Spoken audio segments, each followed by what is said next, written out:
আমি একজন নতুন লিসেনার।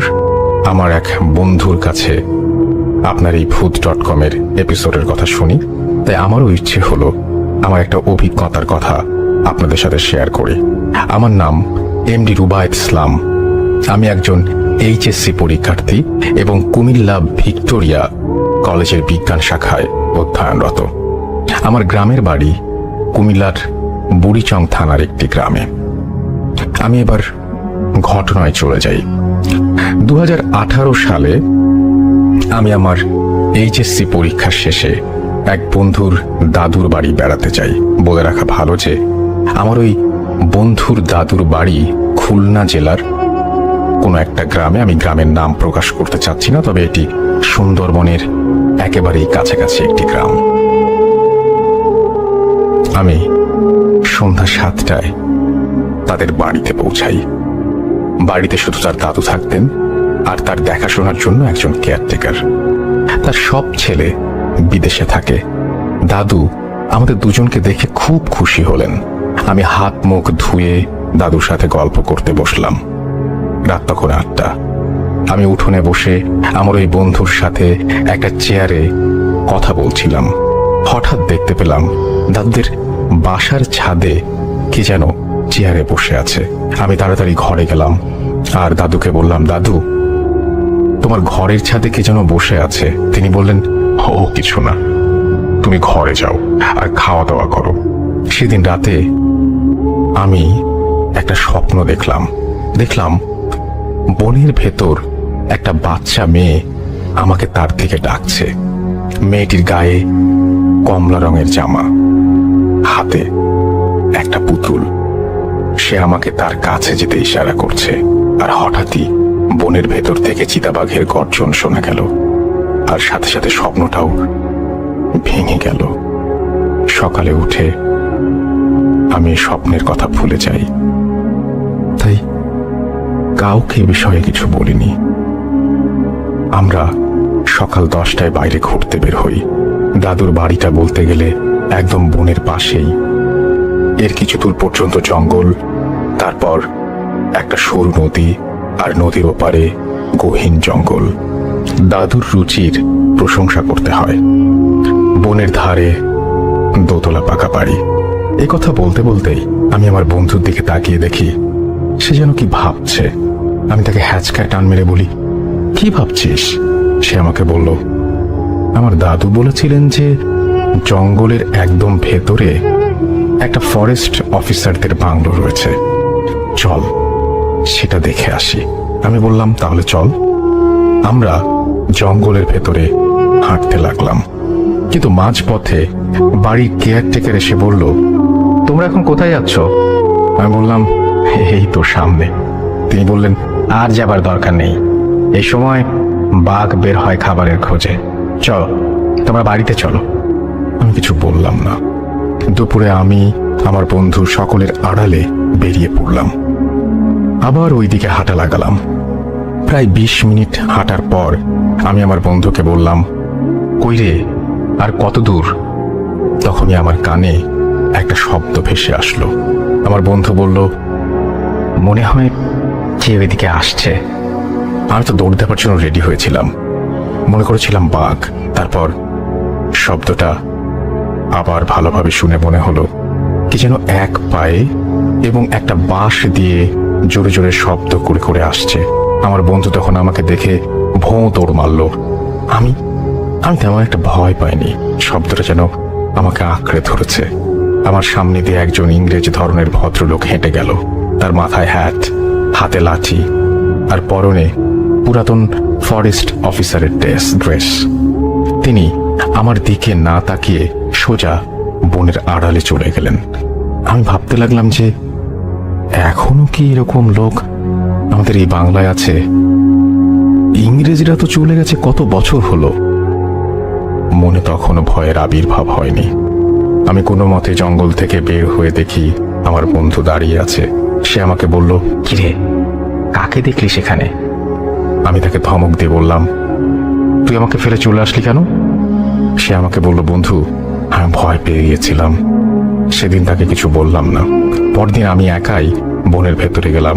আমার বন্ধু আমাকে বলল, তুই আমার থেকে 10 মিটার দূরত্বে থাকবি। আমি কাল ওই ফরেস্ট অফিসারকে যেদিকে যেতে দেখেছিলাম সেদিকে পা বাড়ালাম। 20-25 মিনিট হাঁটার পর একটা বাড়ি দেখতে পেলাম, যার অবস্থা খুবই করুণ। সব দরজা জানালা ভাঙা, আর দরজার ওপর কিছু নখের দাগ দেখতে পেলাম। হঠাৎ আমার সামনে দিয়ে যেন কিছু একটা ছুটে গেল। আমি দেখলাম যে একটা 5 থেকে 7 বছর বয়সী মেয়ে দৌড়ে পালাচ্ছে। আমিও তার পেছন পেছন ছুটতে লাগলাম, তাকে প্রায় ধরেই ফেলেছি। হঠাৎ আমার হাত কি যেন টান দিল। আমি হকচকিয়ে উঠলাম এবং চেয়ে দেখলাম যে সেই ইংরেজ ভদ্রলোক আমাকে বলছে, এই তুমি এখানে কেন, কি করো? আমি কিছু বলার আগেই তিনি বললেন, তোমার বন্ধু কোথায়? আমি এবার একটু চমকে উঠলাম। আমার বন্ধুর কথা কিভাবে জানলেন? প্রশ্নটা তাকে করতে যাব এমন সময় তিনি আমাকে বললেন, তুমি এখানে কি করছো? আমি তাকিয়ে দেখলাম সত্যি সেখানে একটা কুয়া, তবে তা একদম পরিত্যক্ত। কুয়োতে মনে হচ্ছে কালো কালো জল। আমার মনে হলো যে আমি তো একটা মেয়ের পেছনে ছুটছিলাম, কিন্তু সে কোথায় গেল? আমি সেই ইংরেজ ভদ্রলোককে এ কথা বলতে যাব, কিন্তু তিনি উল্টো পথে হাঁটা ধরলেন। আমি তাকে অনুসরণ করার চেষ্টা করছিলাম, কিন্তু পারলাম না। তিনি দ্রুত জঙ্গলের আড়ালে চলে গেলেন। বাড়ি ফিরে দেখি আমার বন্ধু আমার জন্য বসে আছে। আমাকে ধমক দিয়ে বলল, তোমার আসতে এত রাত হলো কেন? তোমার মতো কি যেন বলতে গিয়ে থেমে গেল। আমি ঘড়িতে দেখি রাত 8টা, অথচ আমি দুপুরে বনে গিয়েছিলাম। আমি দাদুকে কিছু বললাম না। কেয়ারটেকার আমাকে জঙ্গলে খুঁজে এসেছে, কিন্তু পায়নি। আমার ঘটনার বিষয়ে আমি কাউকে কিছু বলিনি। তাদেরকে বললাম জঙ্গলে রাস্তা হারিয়ে ফেলেছিলাম। তারা আমাকে তেমন কিছু বলেনি, তবে দাদু মনে হয় কিছু একটা আন্দাজ করতে পেরেছিলেন। তিনি আমাকে সে সম্পর্কে কিছু বলেননি।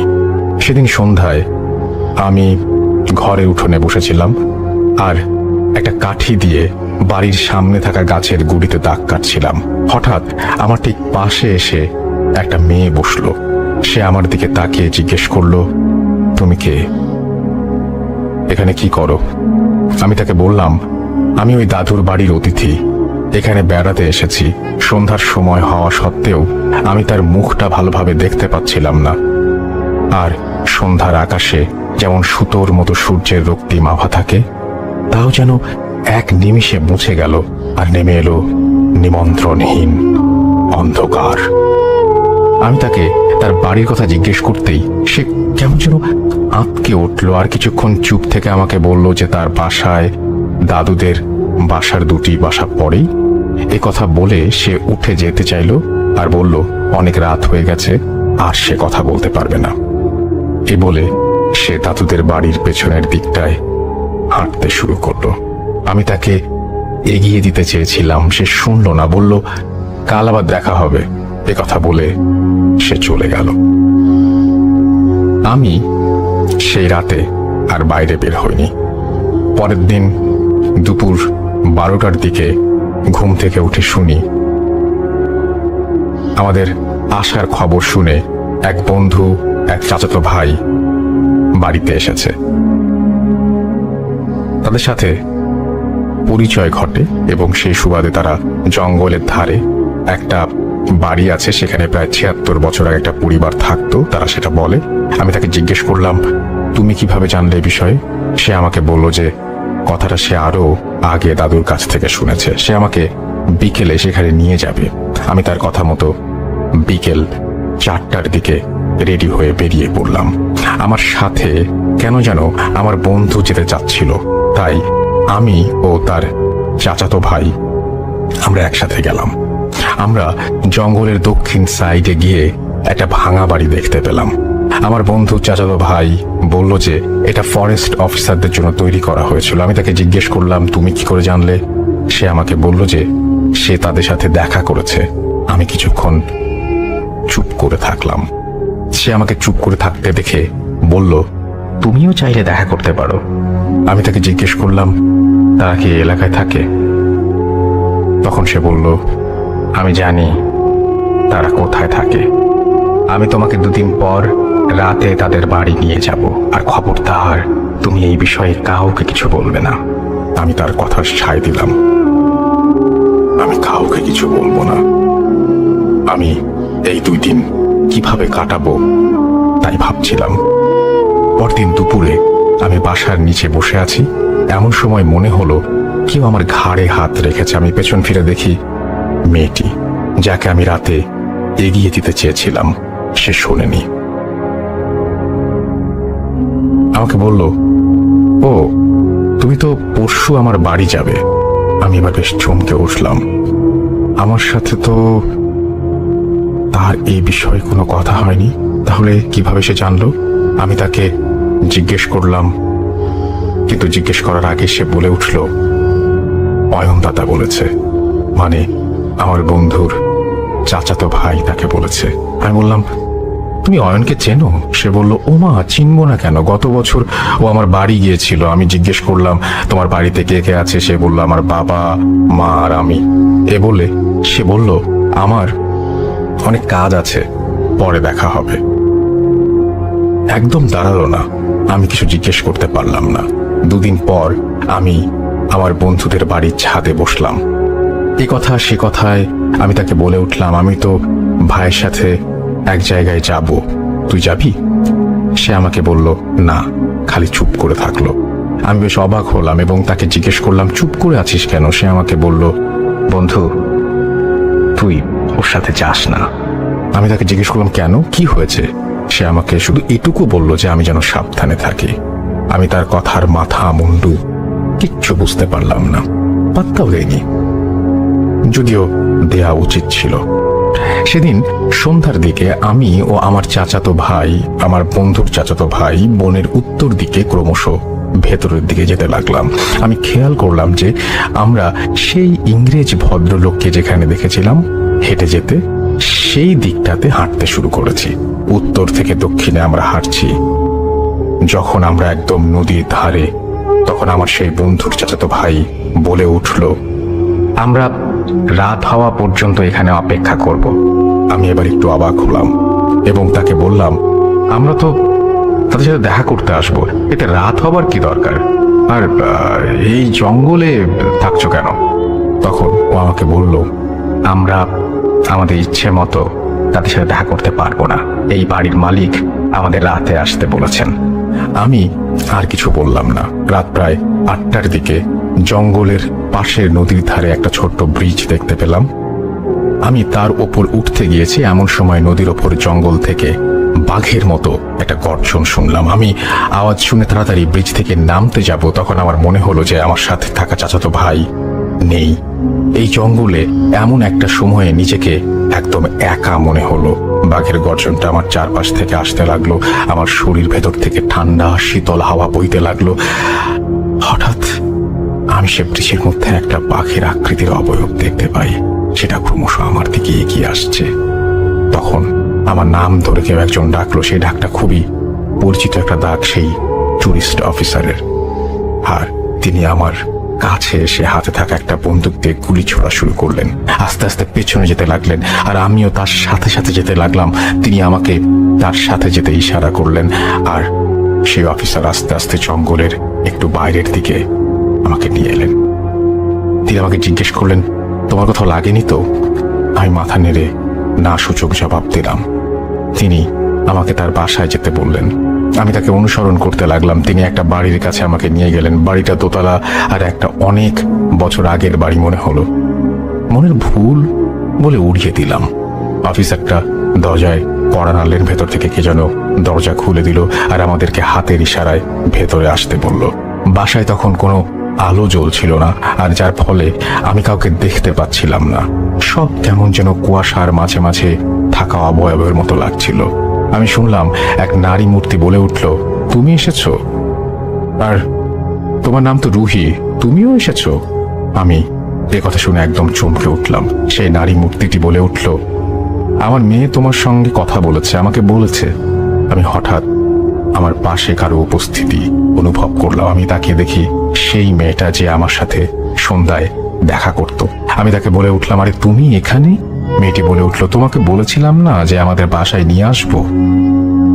আমি কিছু বুঝতে পারছিলাম না, আমার মাথা কাজ করছিল না, কি হচ্ছে ভাবতে লাগলাম, কিন্তু আমি তাদেরকে বুঝতে দিলাম না। আমি বললাম, আমার সাথে এক বন্ধু ছিল, সে মনে হয় খুঁজছে হয়তো বা। মেয়েটি হঠাৎ বলে উঠল, তোমার বন্ধুর ভাই তো বাড়ি চলে গেছে, সে জানে যে তুমি কোথায়। আমি তার কথা শুনে আঁতকে উঠলাম, জিজ্ঞেস করলাম, সে আমার সাথে আসেনি? তাহলে সে কিভাবে জানলো যে আমি এখানে? এমন সময় বাইরে থেকে বাঘের গর্জন শুনছি। আমি ফরেস্ট অফিসারের দিকে তাকিয়ে দেখি তার মুখে ভয়ের ছাপ। আমি তখন কি করব বুঝে উঠতে পারছিলাম না। তখন মেয়েটির মা বলে উঠল, ও আসছে, আমাদের কাউকে ছাড়বে না। আমি বলে উঠলাম, কে কে এসেছে? এ তো বাঘের গর্জন। হঠাৎ দরজায় ধাক্কা ধাক্কি শুরু হলো। দরজাটা যেন কেউ ভেঙে ফেলতে চাইছে। ফরেস্ট অফিসার আমাকে তাড়াতাড়ি একটা টেবিলের নিচে লুকাতে বললেন, আমিও তাই করলাম। আর হঠাৎই দরজাটা ভেঙে পড়ল, আর বাইরে থেকে একটা নীল আবছা আলো ঘরের ভেতরে প্রবেশ করলো। তার সাথে প্রবেশ করলো বাঘের মতো একটি অবয়ব। রাতের অন্ধকারে কালো দেখাচ্ছে সেই অবয়বটিকে। আমার শরীর যেন জমে পাথর। আমার সামনেই হচ্ছে সবকিছু, আমি কিছু করতে পারছি না। আমার সামনে ফরেস্ট অফিসার বাঘটিকে গুলি করতে চাইলেন, পারলেন না। বাঘটি তার উপর ঝাঁপিয়ে পড়লো, তার দেহটা যেন কাগজের মতো ছিঁড়ে ফেলতে লাগলো। আমার সামনেই যেন অফিসার উবে গেলেন, নিশ্চিহ্ন হয়ে গেলেন আমার দিকে। এবার সেই অবয়বটি এগিয়ে আসতে শুরু করলো। আমি শুনলাম এক মায়াময়ী কণ্ঠের চিৎকার, যা আসলে ওই অফিসারের স্ত্রীর চিৎকার।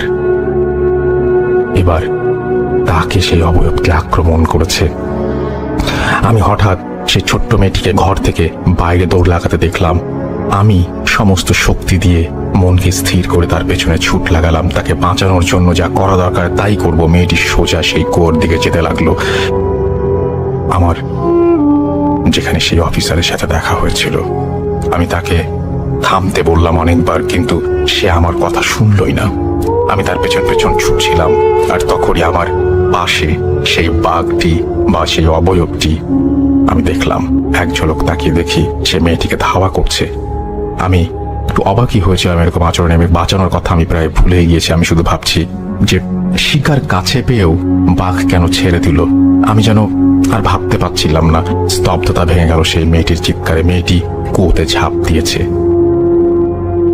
আমি সেখানে যাবার সাহস পেলাম না। কিছুক্ষণ পর সেই অবয়বটি আমার দিকে ফিরল। কুয়ার মধ্যে থাকা পানিতে ছটফট করা আওয়াজ। কিছুক্ষণ পর সব স্তব্ধ। এক পাশে আমি, আর এক পাশে সেই বাঘের মতো বাজে সেই অবয়ব। আমি হঠাৎ তার মাঝে একটা পরিবর্তন দেখতে পেলাম। আমি চোখ বন্ধ করে ফেললাম, যেন কিছু না দেখতে হয়। আমি মনে মনে আল্লাহকে স্মরণ করছি। আমি কি মনে করে চোখ খুলে দেখি সেটি আমার পাশে দাঁড়িয়ে আছে। তারা আমাকে সেদিন ছাড়েনি। আমি তার মুখটা ভালোভাবে দেখতে পাচ্ছি। সেই মুখটা ছিল আমার বন্ধু চাচাতো ভাইয়ের। আমি তাকে দেখেই অবাক যে এ তো মানুষ। আমাকে রেখে সে একলা বাঘের মতো অদৃশ্য হয়ে গিয়েছিল। আমার তারপর আর কিছু মনে নেই। যতদূর মনে পড়ে আমি জঙ্গলের ভেতর দৌড়াচ্ছি আর কিছুর সাথে আটকে পড়ে যাচ্ছি। আমি যখন আবার সেন্স ফিরে পাই তখন আমি ঢাকায়। আমার বাবা তখন কাজের সুবাদে বগুড়া ছিলেন, তিনিও চলে এসেছেন। আমি তখনও বেশ অসুস্থ ছিলাম। প্রায় এক সপ্তাহ পর আমি সুস্থ হয়ে উঠি। আমাকে আমার বাড়িতে নিয়ে আসা হয়। আমাকে দেখতে আমার বন্ধু ও তার দাদু এসেছেন। আমি এবার তাদের সব ঘটনা খুলে বললাম। তিনি কিছুক্ষণ চুপ থেকে আমাকে বললেন, সেদিন সারা রাত তোমাকে যখন খুঁজে পাওয়া যায়নি, আমি তখন সেই ভাঙা বাড়ির কাছে একটা গুড়ির ওপর তোমাকে পড়ে থাকতে দেখি। আসলে তুমি যে বাড়ির কথা বলছো, সেই বাড়িতে যা ঘটেছে তা প্রায় 1942 সালে। তখন এখানে একজন ইংরেজ ভদ্রলোক একজন বাঙালি মেয়েকে বিয়ে করে বাড়িতে ওঠে। তাদের একটা মেয়েও হয়। শোনা যায় মেয়েটিকে বাঘ মেরে ফেলে এবং এই ঘটনার সম্মুখীন এই তারিখেই হয়েছে। ঠিক সেই দিনই তারা মারা যায় 1942 সালে। দাদু আরো বলেন, তোমার মতোই তোমার চাচাতো ভাই অয়নের যমজ ভাই রাফিদ 1 বছর আগে সেই দিন সেই কুয়োতে তার লাশ ভেসে ওঠে। আর অয়ন তো বলল যে সে তোমার সাথে নাকি কোনো কথাই বলেনি, আর বলবেই বা কি করে, সে তো জন্মগতভাবে বোবা। আমার নাতিকে তারা ছাড়েনি, এ কথা বলে তিনি কেঁদে উঠলেন। আমি তাকে কি বলবো ভেবে পেলাম না, আমি আর কিছু বলিনি। মনে হয় গুছিয়ে লিখতে পারলাম না।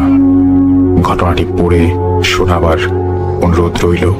রুবাইয়াত ইসলাম রুবায়েত আমাদের এই ঘটনাটি পাঠিয়েছেন এবং তিনি তারপরে তার ফোন নাম্বার শেয়ার করেছেন এবং বলেছেন যে এই নাম্বারের মাধ্যমে যোগাযোগ করতে পারেন। থ্যাংক ইউ সো মাচ আপনার ঘটনার জন্য। ঘটনাটি অবিশ্বাস্য মনে হলেও আপনি যেহেতু লিখেছেন, আমি এই বিশ্বাস অবিশ্বাসের ভারটা পুরোপুরি আমাদের লিসেনারদের উপরে ছেড়ে দিতে চাই। আমি কোনো মন্তব্য করতে চাই না, আমি চলে যেতে চাই পরবর্তী ঘটনায়। আপনি যখন অডিও ক্লিপ রেকর্ড করবেন, কাইন্ডলি এমন কোনো একটা জায়গায় রেকর্ড করবেন যেখান থেকে স্পষ্টভাবে আপনার কথাগুলো শোনা যায়, ও ঝামেলা যেন না হয়। যাই হোক, আমরা চলে যাব আমাদের পরবর্তী ঘটনায়। আসসালামু আলাইকুম রাসেল ভাই, কেমন আছেন জানতে চাইবো না, কারণ আমি জানি ইনশাল্লাহ আপনি সবসময় ভালো থাকেন এবং ভালোর দলেই আছেন। রাসেল ভাই, আমি ভূত.com এর অনেক বড় একজন ফ্যান, আর ভূত.com আমার লাইফের একটি পার্ট বলতে পারেন। তো রাসেল ভাই, আমি ভূত.com এর সাথে একটি ঘটনা শেয়ার করতে চাই। ঘটনাটি ঘটে আমার এক ফ্রেন্ডের সাথে, আর সেই ফ্রেন্ডও সিঙ্গাপুরে থাকেন আর কি।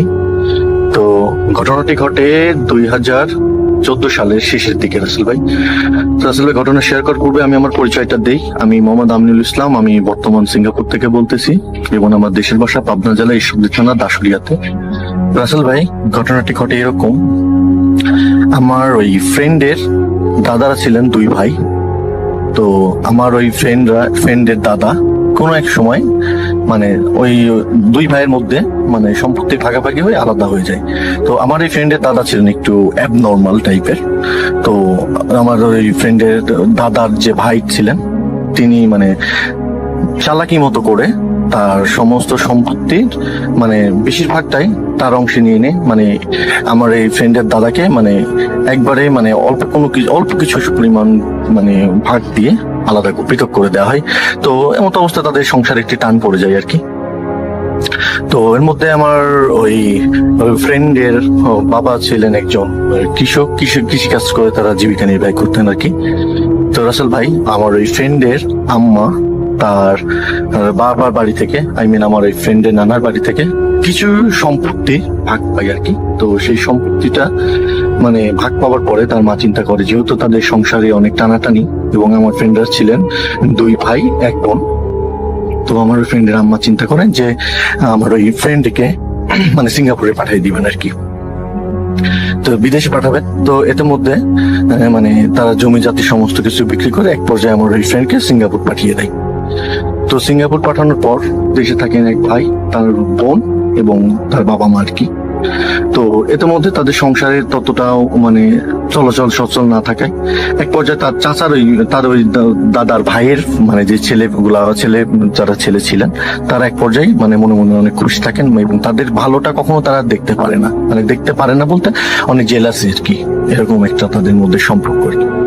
তো এর মধ্যে আমার ওই ফ্রেন্ডরা সিঙ্গাপুর আসার পর অনেক ভালো একটি জব পাওয়ার পরে অনেক ভালো মানে কার্যকলাপ অনেক ব্যবহার আছে, তার কোম্পানি খুব খুশি হয়ে তার মানে বেতন বৃদ্ধি করার একটা ডিসিশন নেয়। তো সে মতে তার ভাই আমার ফ্রেন্ড চিন্তা করে যে যেহেতু বাসায় আরেকটা ছোট ভাই আছে, তাহলে তাকে যে মূল্যেই হোক সিঙ্গাপুরে আনতে হবে, তাহলে হয়তো তাদের ফ্যামিলির টানাটানিটা একটু হলেও মানে কম হবে এবং তারা সচ্ছল ভাবে চলতে পারবে আর কি। তো যে চিন্তা সেই কাজ, কিছুদিনের মধ্যে আমার ওই ফ্রেন্ডের ছোট ভাইকে সিঙ্গাপুর নিয়ে আসতে সক্ষম হয় আমার এই ফ্রেন্ড। তো এর মধ্যে বাসায় মানে তার বোন, তার মা এবং তার বাবা মানে হয়ে যায়। তো এক পর্যায়ে অবস্থায় তার যে চাচারা ছিলেন মানে আমার ওই ফ্রেন্ডের দাদার ভাইয়ের যে ছেলেরা মানে তারা এক পর্যায়ে মানে ব্যাপারটা স্বাভাবিকভাবে নিতে পারে না। তারা চিন্তা করে যে কি ব্যাপার, এইভাবে করে তারা উন্নতি হয়ে উঠে যাবে, আমাদের উপরে যাবে, এটা তারা নিতে পারে না আর কি। তো তার ওই চাচা চিন্তা করে যে তার মা যে তার সমস্ত কিছু বিক্রি করে যে টাকা পয়সা দিয়ে তাদেরকে সিঙ্গাপুরে পাঠিয়েছে, এই টাকাটা তাদেরকে মানে খাওয়ার বা ভোগ করার মতো যে একটা পরিবেশ, এটা কখনো তারা হতে দিবে না। তারা যে মূল্যে হোক তার মাকে মেরে ফেলার একটা চিন্তা ভাবনা করে। তো চিন্তা ব্যবস্থা করে যে কিভাবে মারা যায়। তখন তারা চিন্তা করে, তাদের এলাকাতে ছিলেন একটি কবিরাজ। একজন কবিরাজ ছিলেন, তিনি নানান জায়গায় নানান ধরনের কুফুরি কাজ বা ব্ল্যাক ম্যাজিক এগুলো ধরনের কাজ করত। তো তাদের মানে এলাকাতেই হওয়ার কারণে ওই আমার ওই ফ্রেন্ডের চাচারা মানে ব্যাপারটা তার মানে কবিরাজের ব্যাপারে সবকিছু মানে ধারণা ছিল যে সে এইসব ধরনের কাজ করতে পারে আর কুফুরি কালাম। তো তাকে এক পর্যায়ে গিয়ে ধরে কবিরাজকে যে এরকম তার এই ক্ষতিটা করতে হবে। তো তখন সেই কবিরাজ বলে যে দেখেন, আপনাদের সাথে আমার ভালো সম্পর্ক, ইভেন আপনার সে আপন চাচাতো ভাই মানে আমার ফ্রেন্ডের বাবার কথা বলে, তার ফ্যামিলি আপনার ফ্যামিলি মানে একই ফ্যামিলি, তাহলে আমি এই কাজটা কিভাবে করি, এটা আমার দ্বারাই হবে না, আপনারা অন্য জায়গায় দেখতে পারেন। তখন মানে সে যে কুফুরি কালাম করতো আমার ওই ফ্রেন্ডের চাচারা সবকিছুর মধ্যে অবগত ছিলেন এবং জানতেন। তো এমতো অবস্থায় সে কবিরাজকে জবরদস্তি করে মানে ইমোশনালি ব্ল্যাকমেল করে বলে যে সে যদি তার এই কাজটা না করে দেয় তাহলে সে সমস্ত যার যার কাছে আজ পর্যন্ত এই ধরনের কুফুরি কালামগুলা করেছে সমস্ত লোকের কাছে গিয়ে কবিরাজের ওই সমস্ত কুকর্মের কথা বলে দিবে। এই পর্যায়ে ব্ল্যাকমেল করার অবস্থায় মানে কবিরাজটা অনেক ভয় পেয়ে যায় এবং মানসিকভাবে মানে ভীষণ ভয় পেয়ে এক পর্যায়ে সে রাজি হয়ে যায়। তখন সে বলে যে ঠিক আছে, কাজটা আমি করে দেবো, কিন্তু ব্যাপারটা কাউকে বলা যাবে না এবং একান্তই মানে ব্যাপারটা যেন চাপা থাকে। অনেক রিকোয়েস্ট করার ফলে এক পর্যায়ে কবিরাজ একদিন কি করে মানে কুমোররা যে চালাই দেওয়া যে টালিটা বানায়, চাল দেওয়ার যে টালি বানায় কুমোররা, ওই কাঁচা অবস্থাতে সেই টালির উপরে গিয়ে যখন কুমোরটা বানায় রাখে তখন ওই কুমোর করে ওই টালির উপরে মানে কুফুরি কালাম লিখে তার মায়ের নামে, আমার ফ্রেন্ডের মায়ের নামে কুফুরি কালাম লিখে ওই মানে ইটটা একটা চিহ্ন করে দিয়ে আসে এবং পরবর্তীতে সে ইটটা যেন নিয়ে আসতে পারে এই কারণে সে মানে চিহ্নটা করে দিয়ে আসে। আর যে কালামটা মানে কুফুরি কালামটা লিখেছে এটা লেখা তো অবস্থায় মানে কুমোরকে কাউকে দেখতে দেওয়া যাবে না, কাউকে জানানো যাবে না, ইভেন সে ইটটা যে পরবর্তীতে নিয়ে আসবে সেটাও কাউকে জানানো যাবে না বা চুরি করে আনতে হবে সেটা। তো এই মতো অবস্থায় ঠিক সে কুফুরি কালাম লিখে দিয়ে আসার পর সেই যখন মানে আমার ওই ফ্রেন্ডের মানে আমার নামে যে কুফুরি কালামটা লিখে দিয়েছিল ওই কুমোর যখন ওই ইটটা লিখিত ইট যখন আগুনে জ্বালানো শুরু করে ঠিক সেই মতো অবস্থায় এদিকে আমার ওই ফ্রেন্ডের আম্মার শরীরে মানে এমন পরিমাণ জ্বালা পড়া শুরু হয়, এক পর্যায়ে মানে আগুন পড়লে যেভাবে ফোসা উঠে যায় শরীরে ঠিক সেইভাবে ফোসা উঠে যায় সমস্ত শরীরে, অনেক চিৎকার অনেক যন্ত্রণা। তো তখন তারা হঠাৎ করে তার বাবা এবং তার বোন মানে কি করবে ব্যাপারটা বুঝতে না পেরে ডাক্তার দেখায়, তো কোনো মতেই কোনো কিছু হচ্ছিল না। এদিকে ওই কবিরাজ কি করে আবার পরবর্তীতে গিয়ে ওই কুমোরের ওখানে চুরি করে সেই চিহ্নিত পুরানো ইটটা পরের দিন গিয়ে সে ইটটা নিয়ে আসে। তো নিয়ে আসার পরে কি করে রাসেল ভাই, সেই ইটটা মানে দু টুকরো করে এদিকে ওই কবিরাজ যে বলেছিল এদিকে আরেকটা মানে তার চাচাকে আরেকটি কাজ করতে বলছে, সেটা হচ্ছে আমার ওই ফ্রেন্ডের মায়ের মানে ব্যবহৃত কাপড়ের একটি অংশ এবং তা আমার ওই ফ্রেন্ডের মায়ের মাথার চুল, এই দুইটা ব্যবস্থা করতে বলে। এদিকে মানে তার যেহেতু বাড়িতে আসা যাওয়া আছে সে আমার ওই ফ্রেন্ডের চাচা কি করে আমার ওই ফ্রেন্ডের আর মায়ের ব্যবহৃত কাপড় এবং মাথার চুল মানে এটা মানে কালেক্ট করে সে কবিরাজের কাছে দেয়। তো কবিরাজ কি করে ওই যেই কুফুরি করা ইটটা দুই টুকরো করে আমার ওই ফ্রেন্ডের মায়ের ব্যবহৃত কাপড় এবং ওই আমার ফ্রেন্ডের মায়ের মাথার চুল মানে একত্রিত করে ওই ইটের টালির মাঝখানে রেখে অপর একটি ইটের টালি ওই কুফুরি দিয়ে উপরে রেখে ওটা সুন্দর করে পলিথিন দিয়ে মানে পেঁচিয়ে মানে এটা ফেলে দেয় একটা মানে পরিত্যক্ত কূপের মধ্যে। তাদের ওই এলাকায় একটি পরিত্যক্ত কূপ ছিল, সেটা পুকুরে ফেলেনি, যে পুকুরে ফেললে হয়তো কোনো কারণবশত পুকুর শুকিয়ে যাবে বা হয়তো দেখা যাচ্ছে মানে কোনো একটা কারণে যদি এটা কখনো মানে পুকুরে না ফেলে সে ফেলে হচ্ছে প্রত্যেকটা একটা কূপের মধ্যে। এবং যখন সে কূপের মধ্যে ওই কুফুরিটা ফেলার সময় ওখানে একটা মানে শয়তান জিন দ্বারা ওই কুফুরিটা করা হয়, যেই ওই মানে যেই যাবে ওই কুফুরিটা আনতে মানে তাকে এই শয়তান ওখানেই মানে ওই কূপের মধ্যে তাকে মেরে ফেলবে। তো এমতো অবস্থায় তার মা ভীষণ অসুস্থ হয়ে যায়। যখন ওই কূপের মধ্যে ওই কুফুরিটা ফেলা হয় এতে মধ্যে মানে তার মায়ের শরীরে মানে পানি এমন পরিমাণ সমস্ত শরীর ফুলে সমস্ত শরীরে মনে হচ্ছে যে মানে একটি পলিথিন কভারের মধ্যে পানি পড়লে যে মতো অবস্থা হয় ঠিক তার মার শরীর আমার ফ্রেন্ডের মায়ের শরীরটা ঠিক ওরকম আকার ধারণ করেছে। তো এমতো অবস্থায় তার ভীষণ ভাবে অসুস্থ, বাসায় থেকে সমস্ত চিকিৎসা ডাক্তার এটা সেটা করে কোনো মতেই কমতেছিল না। এদিকে আমার এই ফ্রেন্ডরা অনেক চিন্তিত হয়ে যায়। আমার এই ফ্রেন্ড চিন্তিত হয়ে চিন্তা করে যে যেহেতু বাসায় মানে আমরা দুই ভাই এখানে, আম্মু এত অসুস্থ, তখন আমার এই ফ্রেন্ড চিন্তা করে তার ছোট ভাইকে দেশে পাঠিয়ে দিবে। তো তার ছোট ভাইকে এক পর্যায়ে দেশে পাঠিয়ে দেয়। দেশে পাঠানোর পরে তার ওই মানে ফ্রেন্ড যেহেতু অনেক ডাক্তার দেখায় কোনো কাজ হচ্ছিল না, তখন তারা চিন্তা করে যে একটা বড় ধরনের কবিরাজের কাছে যাবে। তারা একটা বড় ধরনের কবিরাজের কাছে গিয়ে মানে দেখবে আসলে ব্যাপারটা কবিরাজ ব্যতীত কোনো কিছু সলিউশন হয় কিনা। তো তখন তারা মতো অবস্থায় একটা কবিরাজের, তাদের পাশের এলাকায় একটি বড় কবিরাজের মানে সন্ধান মিলে তারা কবিরাজের কাছে যখন যায়, কবিরাজের কাছে গিয়ে যখন সমস্ত ঘটনা খুলে বলে এবং তার মার শরীরের অবনতির অবস্থা যখন জানায়, তখন কবিরাজ যেটা বলে মানে সরাসরি কবিরাজ মানে এই যে এই কুফরিটা করেছে তার নাম না বলে তাকে আকার ইঙ্গিতে মানে বলার চেষ্টা করে। তো তখন আমার ওই ফ্রেন্ডের ছোট ভাই ভীষণ ভাবে মানে একত্রে মিনতি করে বলে যে অ্যাকচুয়ালি আমার কি হয়েছে, কে করেছে এই কাজ, একটু আমাকে প্লিজ জানান। তখন সে বলে যে আমি নাম বলতে পারবো না, তবে যেই করেছে আপনাদের রিলেটিভের মধ্যে করেছে এবং আপনার এলাকার মানুষই করেছে, আপনি একটু খোঁজ নিয়ে দেখতে পারেন। এটা আমার দ্বারাই হবে না, যে করেছে একমাত্র সেই পারবে এই কাজটা সমাধান করতে, আপনার মাকে সুস্থ করতে। তো তখন তারা যেহেতু জানতো তাদের এলাকাতেই এরকম কুফরি কালাম করা, ব্ল্যাক ম্যাজিক করার একটি কবিরাজ আছে, তো তারা সন্দেহভাজন ভাবে তাকে সাধারণভাবে জিজ্ঞেস করে। তখন তাকে জিজ্ঞেস করা মাত্র সে সম্পূর্ণভাবে অস্বীকার যায়। এক পর্যায়ে তাকে অনেক মানে করজোড়ো ভাবে ধরলে, তাকে ভয় ভীতি দেখানোর ফলে এক পর্যায়ে গিয়ে সে স্বীকার করে যে আসলে তার চাচা তাকে মেল করে এই কাজটা করতে বাধ্য হয়েছে। তো এবং সে বলতে বলতে আমার ওই ফ্রেন্ডের ছোট ভাইয়ের পায়ের উপরে উপর হয়ে পড়ে মানে ক্ষমা প্রার্থনা চাই। তো তখন বলে ঠিক আছে, তোমার ক্ষমাযোগ্য তুমি তখনই হবে যখন তুমি আমার মা এখন যা করেছো এটা আমার মাকে ভালো করে দিতে হবে। তখন ওই কবিরাজটি বলে যে ভাই এটা ভালো করা তো আমার দ্বারা এটা মানে আরো এখানে কাজ কাম আছে, অনেক কাজ করতে হবে। তো কাজ কর্ম করতে কিছু জিনিসপাতি কালেকশন করতে হবে। তো এতদিন যতদিন যাবত এই জিনিসপাতি মানে আপনি এই কার্যক্রমগুলো জিনিসগুলো যতদিন আপনি অ্যারেঞ্জ না করতে পারেন, ঠিক ততদিন পর্যন্ত আপনার মার যাতে মানে শারীরিক ভাবে মানে এত জ্বালা পোড়া যন্ত্রণা, যাতে শারীরিক যন্ত্রণাটা মানে কমানোর মতো আমি ওষুধ দিব, কিন্তু আপনাদেরই এই ব্যাপারে মানে এই জিনিসগুলা কালেক্ট করতে হবে। তখন তাকে বলা হয় ঠিক আছে বলো কি কি দরকার। তখন যেটা বলে কবিরাজ যে অমাবস্যার রাতে একটি মানে শনিবার অথবা মঙ্গলবার এমন দুই দিনে একদিন মারা গেছে সেই মৃত ব্যক্তির কবরের মাটি, এবং সেটা হতে হবে অমাবস্যার রাতে নিয়ে গভীর রাতে আনতে হবে। এবং যখন সেই মাটিটি কবরের মাটিটি আনতে যাবে তখন তার শরীরে কোনো রকম পোশাক থাকা চলবে না, সম্পূর্ণ মানে নেগেটিভ অবস্থা বলতে সম্পূর্ণটা মানে উলঙ্গ অবস্থায় গিয়ে তার ওই কবরের মাটিটা আনতে হবে। এবং সে যখন এই মাটিটা আনতে যাবে তার হয়তো অনেক মানে ভয় ভীতি আসবে বা অনেক ভাবে বাধাগ্রস্ত করবে, অনেক ভয় দেখাবে। এমন অবস্থায় যখন কবরের মাটিটা হাত নেওয়ার জন্য হাত দিবে কবরের, তখন ঠিক কবরের মধ্য থেকে তার হাতটাও চেপে ধরতে পারে।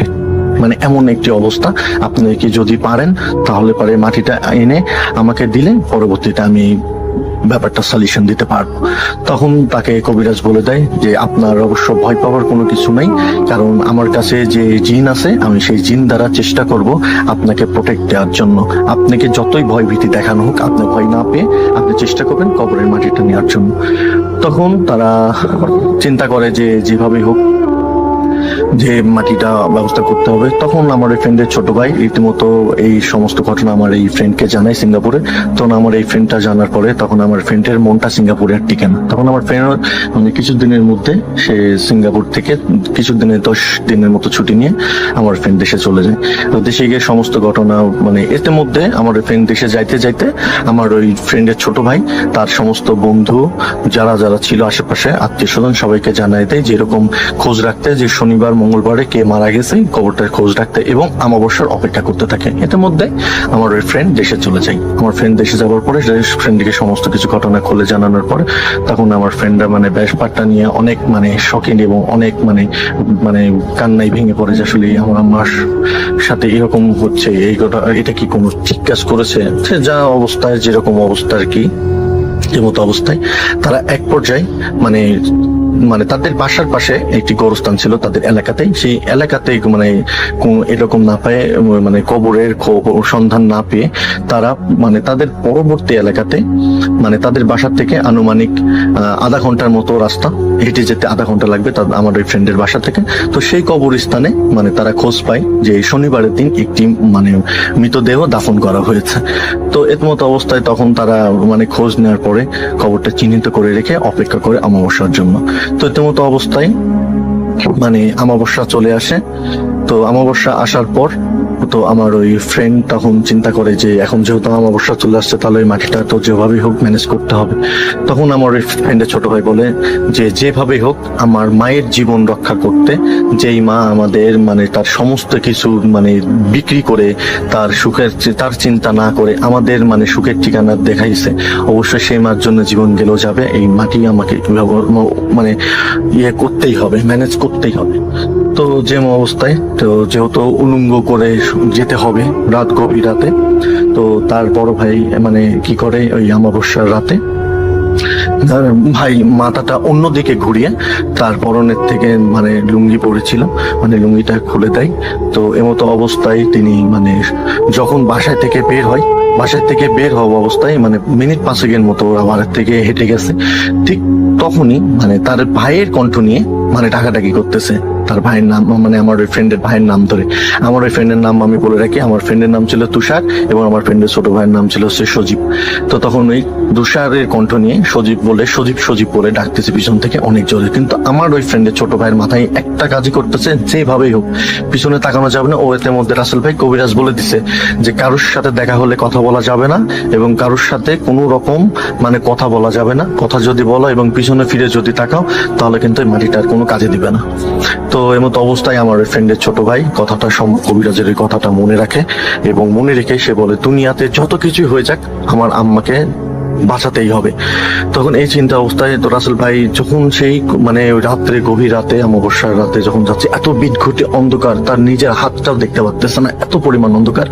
তো যখন যাচ্ছে দেখা যাচ্ছে মাঝে মধ্যে মানে মানে দুইটা কুত্তা বা বড় বড় মানে অবয়ব নিয়ে মানে হাতির মতো মানে অনেক বড় বড় ভয়ঙ্কর আওয়াজ করে মানে তার সামনের দিকে মানে ধেয়ে আসতেছে অন্ধকারের মধ্যে, শুধু চোখ দেখতে পাচ্ছে। এত পরিমাণ ভয় পেয়ে সম্পূর্ণ ফ্রিজ হয়ে যায়, এত পরিমাণ মানে ভয় পায়। কিন্তু তার মনের ভিতরে একটাই চিন্তা, আমার আম্মাকে যেভাবে হোক বাঁচাতেই হবে। তো এই মতো অবস্থায় সেই রাসেল ভাই যখন কবরস্থানে মানে হেঁটে হেঁটে যাচ্ছিল, মানে যাওয়ার সময় বেশ দ্রুত পৌঁছে যায় আর কি।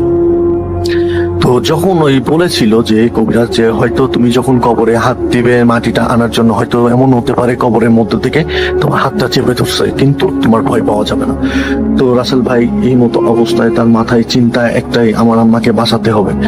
তো সে কি করে, সে কবরের স্থানে ঢুকে, যখন কবরস্থানের মধ্যে ঢোকার জন্য সে মানে ডান পাওটা কবরের স্থানের মধ্যে দিয়ে দেয় কবরের মধ্যে, তো সাথে সাথে মানে সমস্ত তখন ছিল অনেক মানে জঙ্গল মতো বাঁশের ঝাড় ছিল, অনেক ঘন ঘন বাঁশের ঝোপ ঝাড়, মানে এমনিতে অমাবস্যাটা দেখার মতো কিচ্ছু যাচ্ছে না। তো রাসেল ভাই মানে এমন বাতাস শুরু হয় হঠাৎ করে, মানে বাতাসের সম্পূর্ণ কিছু মনে হচ্ছে সমস্ত কবর লন্ডভন্ড করে দিচ্ছে, এত পরিমাণে বাতাসে মানে আমার ফ্রেন্ডের ছোট ভাই ভয়ে মানে সমস্ত ফ্রিজ। কিন্তু তার চিন্তা একটাই, কবরে মাটি নিতেই হবে, আম্মাকে বাঁচাতে হবে, শুধু তার মনে একটাই চিন্তা। তো এই মতো অবস্থায় সে যখন মানে ওই কবরের মাটিতে বিসমিল্লাহ বলে হাত দেওয়ার পরে তখন কোনো সমস্যা হয় না। তখন যখন যে কবরের মানে কবর থেকে কবরের ডান হাত দিয়ে মাটিটা নিয়ে কবর থেকে যখন বের হতে লাগে, তখন রাসেল ভাই মনে হচ্ছে যে পিছন থেকে তাকে কেউ মানে এমন অবস্থায় মানে সমস্ত শক্তি দিয়ে তাকে ধরে রাখছে পিছন থেকে, সামনে কোনো মতেই এগোতে পারতেছে না। তো এক পর্যায়ে রাসেল ভাই সে অনেক ধস্তাধস্তির মধ্য দিয়ে মনে হচ্ছে যে মানে কবর থেকে বের হয়ে সে রাস্তা দিয়ে হাঁটতেছে, বা তার মায়ের কণ্ঠ নিয়ে ডাকতেছে বা তার বাবার কণ্ঠ নিয়ে ডাকতেছে, কখনো কখনো তার ভাই, বা কখনো অনেক ভয়ঙ্কর আওয়াজ দিয়ে ডাকাডাকি করতেছে। কিন্তু সে কখনো পিছনে ফিরে তাকায় না একবারে ভুলেও। তো এর মধ্যে কবিরাজ তার জিন দ্বারা সর্বকিছু পর্যবেক্ষণ করে। তো এক পর্যায়ে রাসেল ভাই আমার ওই ফ্রেন্ডের ছোট ভাই বলে যে আমি এতক্ষণ ধরে হাঁটতেছি কিন্তু আমার রাস্তা যেন শেষ হচ্ছে না, মানে কত দূর। তো রাস্তায় এক পর্যায়ে যখন ওই রাস্তা দিয়ে হাঁটতে হাঁটতে বাসায় ঢুকতে দেখে তার বড় ভাই দাঁড়ায় আছে, কিন্তু রাসেল ভাই আমার ওই ফ্রেন্ডের ছোট ভাই এত পরিমাণ ভয় পায়, ভয়ে সম্পূর্ণ মানে তাকে এত পরিমাণ ভয় দেখানো হয়েছে, সে ভয়ে সম্পূর্ণটা ফ্রিজ। সে এক মর্যাদা অবস্থায় সাথে যখন তার বাড়ির মধ্যে ঢুকে তার ভাই উঠানে দাঁড়িয়ে আসছিল, কোনো রকম সে কথা তার ভাইয়ের সাথে না বলে তার আমার ওই ফ্রেন্ড সাথে তাকে গামছা দিয়ে চড়াই নেই, সাথে ওখানে মানে সেন্সলেসে উঠানে পড়ে যাওয়া মাত্র আমার ওই ফ্রেন্ড অনেক চেষ্টা করে সেই মানে মুখটা খোলার জন্য, যে মাটিটা নিবে, কোনো রকম এই মুখটা খুলতে পারে না। সে একটাই চিন্তা নিয়েছিল আমার ফ্রেন্ডের ছোট ভাই যে কোনো মূল্যে আমার জীবনের মূল্যে আমার আম্মাকে বাঁচাতেই হবে। তো রাসেল ভাই এই মতো অবস্থায় সে মানে যখন কবিরাজ মানে ঠিক পেয়ে যায়, তার জিন দ্বারা যেহেতু সে পর্যবেক্ষণ করতেছিল, তার সাথে আমার ফ্রেন্ডের বাসায় এসে উপস্থিত হয় কবিরাজ এবং এসে বলে যে মাটি যেহেতু নিয়ে আসছেন তাহলে এখনো যেতে হবে, যে পুকুরিটা ফালানো হয়েছে ব্ল্যাক ম্যাজিকের ওই থলেটা রাখা হয়েছে, সেই ওখানে গিয়ে এখন ওই উঠানো দরকার।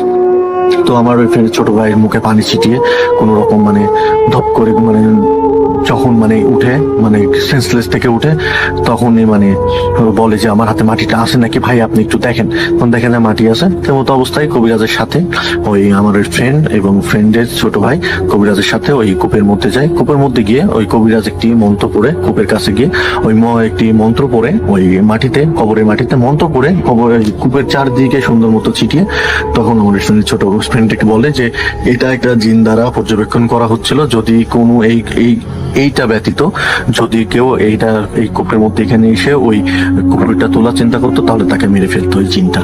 তো যেহেতু এখন ওই বন্ধ করে দিয়েছে, তো তখন বলে যে এখন ওই কূপের মধ্যে নেমে ওই কুকুরটা তুলতে হবে, তুললেই আপনার আম্মা সুস্থ করা যাবে ইনশাল্লাহ। তখন রাসেল ভাই কি করে আমার ফ্রেন্ডের ছোট ভাই নিজে বলে যে আমি নিচে যাব। তখন তারা দড়ি দিয়ে না রিক্স নেয় না, দড়ি দিয়ে রিক্স নেয়। তখন তারা চিন্তা করে বাঁশ ছাদ থেকে কাঁচা বাঁশ বড় কুঞ্চি সহ বাঁশ কেটে যাতে সিঁড়ি মতো করে মানে ধরে নামতে পারে এবং ধরে অনায়াসে উঠতে পারে। তো আমার ফ্রেন্ডের ছোট ভাই গিয়ে ওই কূপের মধ্যে নেমে কূপের মধ্যে থেকে ওটা যখনই তুলে এনে দেখে রাসেল ভাই ওখানে মানে অনেক মানে ওই কুফরিটা। তো তখন কবিরাজ বলে এখন যেহেতু এটা ওঠানো হয়েছে এটাকে একটা দোয়া পড়ে গোরস্থানের মধ্যে মানে জুম্মার দিনে গোরস্থানের মধ্যে মানে এটাকে পুঁতে দিলে পারে তখন আপনার মা ধীরে ধীরে সুস্থ হয়ে যাবে। কিন্তু ওর মধ্যে যে কাপড়টা দেওয়া হয়েছিল তখন কবিরাজকে জিজ্ঞেস করে এই কাপড়টা কেন দিয়েছেন। তখন ওই কবিরাজ যেটা বলে এই যে কাপড়টা দেওয়া হচ্ছে আপনার আম্মার এই কাপড়টাতে যতদিন পর্যন্ত মানে আস্তে আস্তে মানে পচতে থাকবে ততদিন মানে আপনার আম্মা ধীরে ধীরে মৃত্যুর কোলে ঢুকবে। যখন এই কাপড়টা সম্পূর্ণ পচে যাবে তখন মানে আপনার আম্মা মারা যাবে আর কি। তো তখন তারা ভীষণ ভাবে শকি হয়ে তার মানে কবিরাজকে বলে আপনি যা করেছেন আপনার সবকিছু করণের জন্য আমরা ক্ষমা করে দিলাম আমার মায়ের জানের বিনিময়। তো এই কথা বলে তার সে চলে যায় কবিরাজের মতো। তো পরে তার কাছে খোঁজ নেওয়া হয়, সে বলে যে গোরস্থানে সেটা পুঁতে দিয়েছে জুম্মার নামাজের পরে। রাসেল ভাই ধীরে ধীরে আমার ওই ফ্রেন্ডের আম্মা সুস্থ হয়ে ওঠে। রাসেল ভাই এই কথাগুলো কাহিনীটা বলতে বলতে আমাকে আমার ওই ফ্রেন্ড সাথে কান্না করে আমার সামনেই রাসেল ভাই তার আম্মাকে ফোন দেয় এবং তার আম্মা এখনো জীবিত আছে ইনশাল্লাহ আল্লাহর রহমতে। রাসেল ভাই এই ছিল আমার একটি ঘটনা, অত্যন্ত সত্য ঘটনা রাসেল ভাই। ভালো লাগলে অবশ্যই প্লে করবেন রাসেল ভাই। আসসালামু আলাইকুম। এবং সম্পূর্ণ লিসনারদের জানাই আমি অন্তরস্থকে শুভেচ্ছা। আপনারা সবাই বুদ্ধ.com এর সাথে থাকবেন। আসসালামু আলাইকুম। লিখছেন বিসমিল্লাহির রহমানির রহিম। আসসালামু আলাইকুম রাসেল ভাই।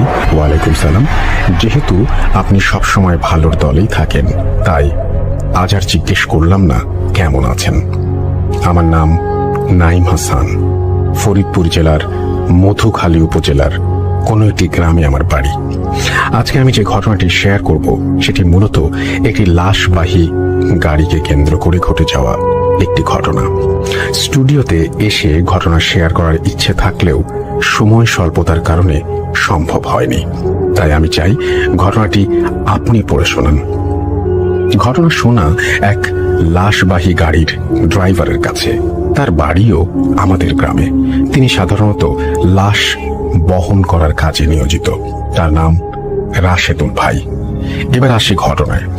একদিন তার ডিউটি শেষে রাতের দিকে ঘুমানোর প্রস্তুতি নিচ্ছিলেন।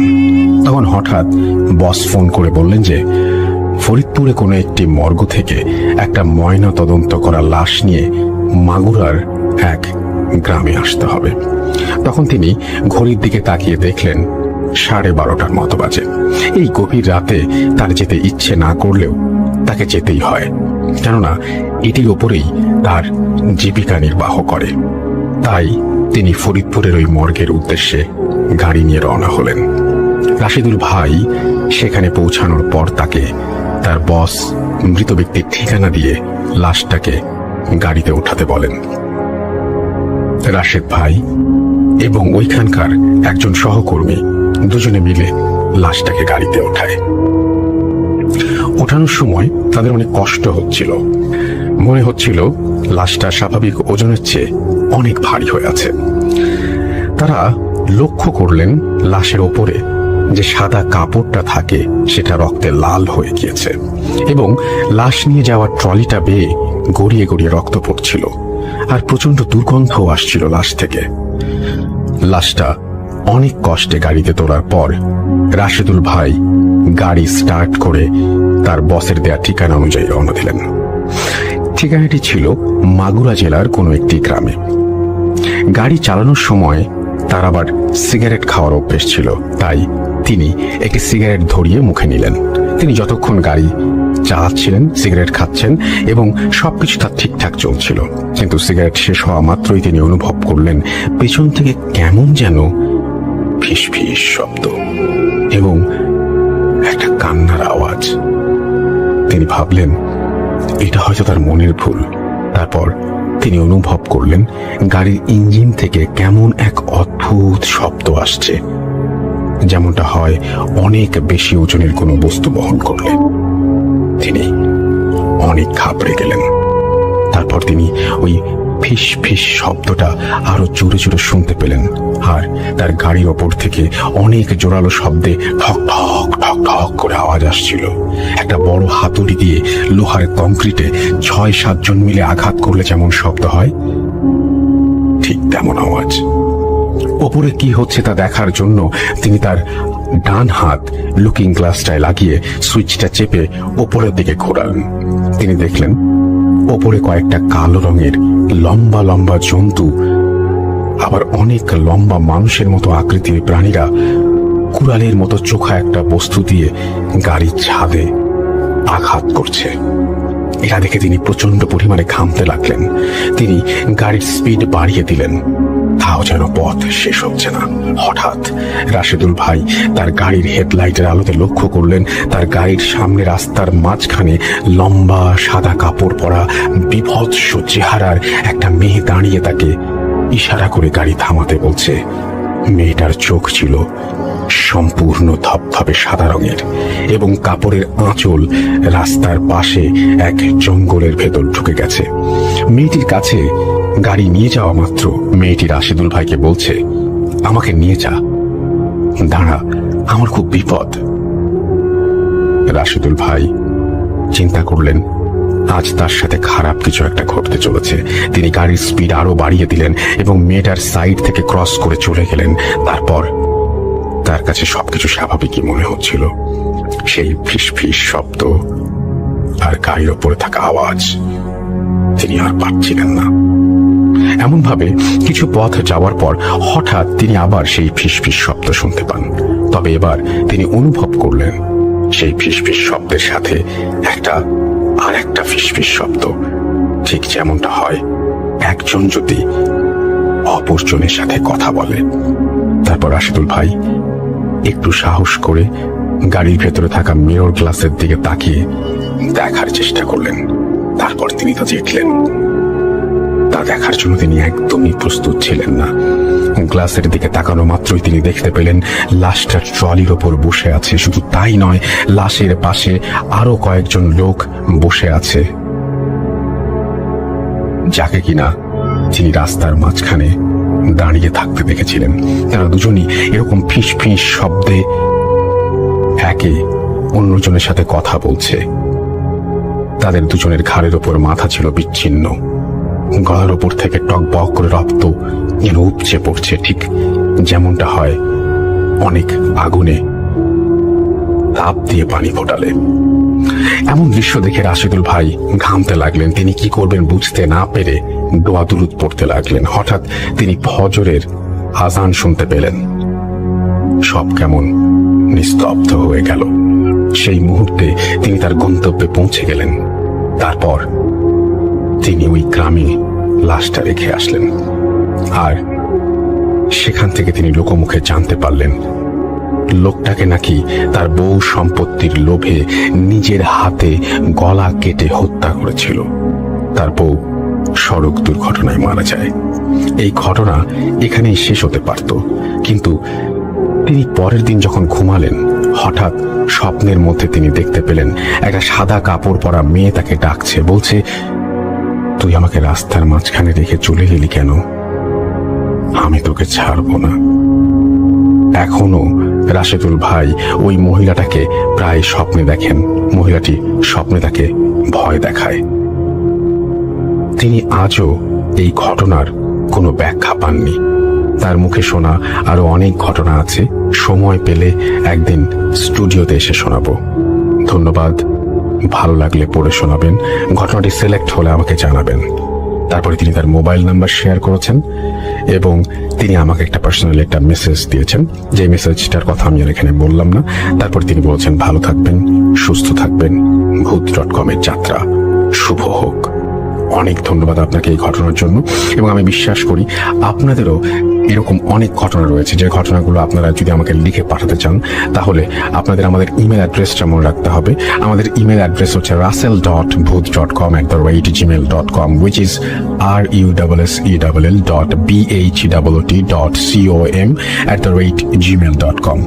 চলুন শুনে আসি আমাদের পরের ঘটনাটি। আমি কখনো ভাবিনি আমার জীবনে এমন ঘটনা ঘটতে পারে। ছোটবেলা থেকে আমি ছিলাম অনেক প্র্যাকটিক্যাল। আমার চিন্তা চেতনা ছিল বিজ্ঞান ও যুক্তি। পরবর্তীতে আমি যে প্রফেশনের সাথে জড়িয়ে গেছি তা বাস্তবতা, বিজ্ঞান ও প্রযুক্তি নির্ভর প্রফেশন। নিরাপত্তাজনিত কারণে আমি আমার প্রফেশনটা ডিসক্লোজ করতে পারছি না বলে দুঃখিত। আজ রাসেল ভাই, আমার জীবনে ঘটে যাওয়া একটা ঘটনা আমি শেয়ার করতে চাই। আমার স্কুল জীবন ও কলেজের কিছুটা সময় কেটেছে চট্টগ্রামে। প্রথম ঢাকায় এসেছি চট্টগ্রাম থেকে। তাড়াহুড়ো করে একটা বাসা খুঁজছিলাম, কিন্তু মুশকিল হলো আমি যেহেতু ব্যাচেলার ও ইয়াং, কেউ বাসা ভাড়া দিতে রাজি হচ্ছিল না। আমার এক বন্ধুর সহায়তায় অনেক চেষ্টার পরে একটা বাসা পেলাম। এটা ছিল ঢাকার গুলবাগ এলাকার রেল লাইনের পেছনে একটা পুকুরের পাশে। বর্তমান ঢাকার যে রূপ আর বেশ কবছর আগের যে ঢাকা তা সম্পূর্ণ ভিন্ন। ওই বাড়িটার কনস্ট্রাকশন চলছিল। নিচতলায় মাত্র 2টো রুম হয়ে গেছে, আর পেছনে কিচেন। আমার বন্ধু বলল, তুমি আপাতত এখানে থাকতে পারো, চিন্তার কোনো কারণ নেই, বাড়িওয়ালার ছেলে আমার পরিচিত। আমি বললাম, না, কোনো অসুবিধা নেই, পরে দেখে শুনে অন্য কোথাও বাসা একটা খুঁজে নিতে পারবো। বছরের মাঝামাঝি সময় আমি ঢাকায় এসেছি এবং কলেজে ভর্তি হয়েছি, চট্টগ্রামে কলেজ থেকে ট্রান্সফার সার্টিফিকেট নিয়ে। যাই হোক, বাসায় এসে মালপত্র যাই ছিল তা সেট আপ করে রাতটা ভালোভাবেই ঘুমালাম। নতুন জায়গা, শব্দহীন পরিবেশ, ঘুমের কোনো অসুবিধা হবার কথা না। সকালে কলেজে চলে গেলাম। আমি কলেজে নতুন হিসেবে নানান রকম ফর্মালিটিসে দিন পেরিয়ে গেল। গুলবাগের মোড়ে 2টো রেস্টুরেন্ট ছিল। একটা থেকে খাবার কিনে নিয়ে এসে খেলাম। পড়াশোনার পাট চুকাতে মধ্যরাত হয়ে গেল। কিচেনটা তখনও সম্পূর্ণ হয়নি, তাই ওখানে কোনো লাইটের কোনো ব্যবস্থা ছিল না। নিচে শুকিয়ে যাওয়া ডোবার মধ্যে পিলারের উপরে কিচেনটা তৈরি হচ্ছিল। ব্যাক সাইডটা খোলামেলা, কোনো বাতাস আসছিল, আসলে বেশ বাতাস আসছিল ওদিক থেকে, তাই ব্যাকডোরটা বন্ধ করে দিয়ে আমি ঘুমিয়ে পড়ি। মধ্যরাতের যে ট্রেনটা ওখান দিয়ে যায়, শব্দ করে সেটা চলে গেল। হঠাৎ করে মনে হলো কে যেন আমার কিচেন সাইডের দরজাটা খোলার চেষ্টা করছে। আমি প্রথমে পাত্তা দিলাম না, ভাবলাম এলাকার কুকুর কিংবা বেড়াল হতে পারে, হয়তো দেয়ালের কাছে এসে ঘুমানোর চেষ্টা করছে। একটু পরে আবারও শব্দটা হচ্ছে ঘরের ছিটকিনি খুলতে গেলে যেমন করে শব্দ হয় ঠিক তেমনি। একবার চিন্তা করলাম, আচ্ছা চোর টোর নয় তো। আমি জোরে চিৎকার দিয়ে বললাম, কে ওখানে, কে কে ওখানে? কোনো সাড়া শব্দ নেই, সব চুপচাপ থেমে গেল। ঘুমানোর চেষ্টা করছি, কিন্তু আবারও ছিটকেনি খুলে ফেলার মতো শব্দ পেলাম। এবার আমি বিছানা থেকে উঠে গেলাম, লাইট জ্বালিয়ে দরজা খুলে দেখি ওখানে কেউ নেই। ওই সাইডটা তো পুকুর আর পানি, ওখানে কোনো ঘর বাড়িও নেই। দরজাটা বন্ধ করে ঘুমিয়ে পড়লাম। সকালে উঠে কলেজে গেলাম, নতুন পরিবেশ, নতুন বন্ধুদের সাথে পরিচিত হলাম। দিনটি কেটে গেল, আমার মাইন্ডে রাতের ঘটনার লেশ মাত্র নেই, সম্পূর্ণ ভুলে গেলাম। ওদিন রাতে খাওয়া দাওয়া করে পড়াশোনা করে ঘুমিয়ে পড়েছি। অল্পক্ষণ হয়তো ঘুমিয়েছি, হঠাৎ টের পেলাম কে যেন আমার পাশে এসে বসলো। আমি চোখ খুললাম, দেখতে পেলাম একটি নারী অন্ধকারে সাইড হয়ে আমার বিছানায় বসে আছে। বেশ হালকা পাতলা, লম্বা চুল।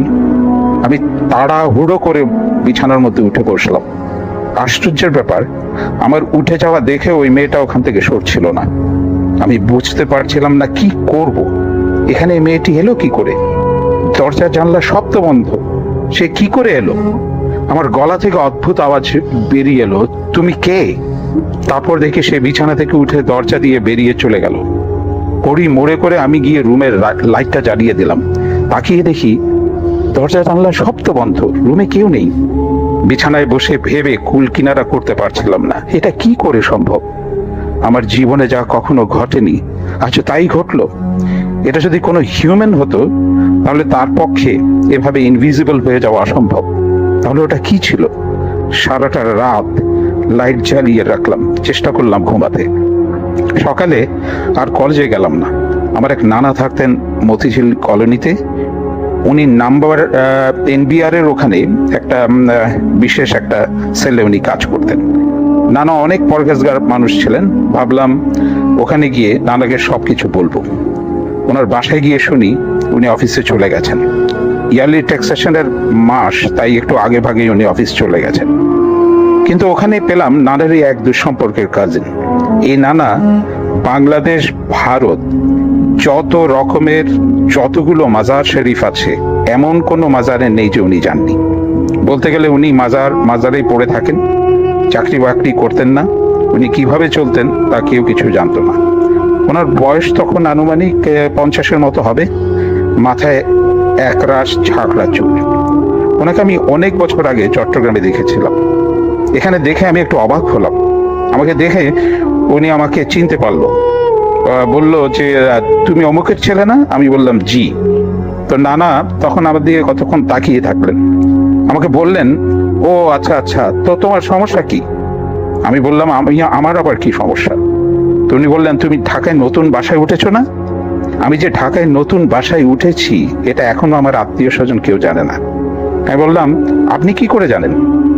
আমি তোমার ওখানে একটু যেতে যাচ্ছি। তোমার মা আমার অনেক আদরের ছিল, চলো আমি তোমার সাথে তোমার ওখানে যাব। ওনার আগ্রহ দেখে আমি রাজি হয়ে গেলাম। আমরা দুজন একটা রিক্সা নিলাম। যেতে যেতে উনি বললেন, যেখানে তুমি থাকো এটা তোমাকে কে ঠিক করে দিয়েছে? আমি বললাম, আমার এক বন্ধু এটা ঠিক করে দিয়েছে। বাড়িটা তারই এক বন্ধুর বাবার বাড়ি। ও আচ্ছা আচ্ছা, চলো গিয়ে দেখি কেমন বাসা। বাসায় পৌঁছার পর দরজা খুলতেই আমার নানা স্ট্রেইট বেডরুম পেরিয়ে কিচেনের দিকে চলে গেলেন। কিচেনে দাঁড়িয়ে এদিক ওদিক তাকলেন। ওনার চোখ দেখলাম লাল হয়ে উঠলো। আমাকে বললাম, তুমি একটু দাঁড়ো, আমি আসছি। তাই বললাম, কোথায় যাচ্ছেন? উনি বললাম, আসছি। অবাক হলাম, কোথায় গেলেন উনি? একটু পরে দেখি একটা বড় ঠেলা গাড়ি নিয়ে উনি হাজির। আমাকে বললেন, মালপত্র যা আছে সব তাড়াতাড়ি এখানে তোলো। কি বলেন আপনি? মাত্র 2 দিন হলো আমি এখানে এসেছি। ঢাকায় বাসা পাওয়া অনেক কঠিন, কোথায় যাব?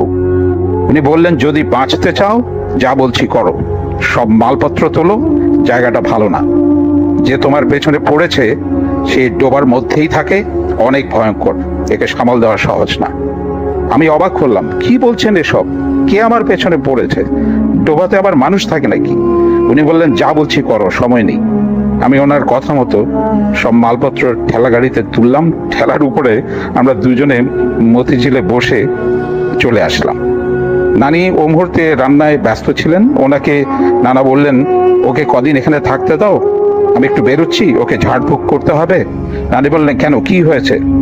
উনি বললেন যে আচ্ছা ঠিক আছে, আমি তোমাকে সব এসে পরে জানাচ্ছি। নানা কিছুক্ষণ পরে বাইরে থেকে আসলেন, ওনার হাতে অনেকগুলো নিম গাছের পাতা সহ ডাল দেখতে পেলাম। আমি এসব জীবনে কখনো শুনিনি, কখনো দেখিনি, কখনো বিশ্বাসও করিনি। উনি বাথরুমে গিয়ে এক বালতি পানি নিয়ে আসলেন, আমাকে বারান্দায় নিয়ে গেলেন, আমাকে দাঁড় করিয়ে ওই নিম গাছের ডাল দিয়ে জোরে জোরে ঝাড়াঝাড়ি শুরু করে দিলেন।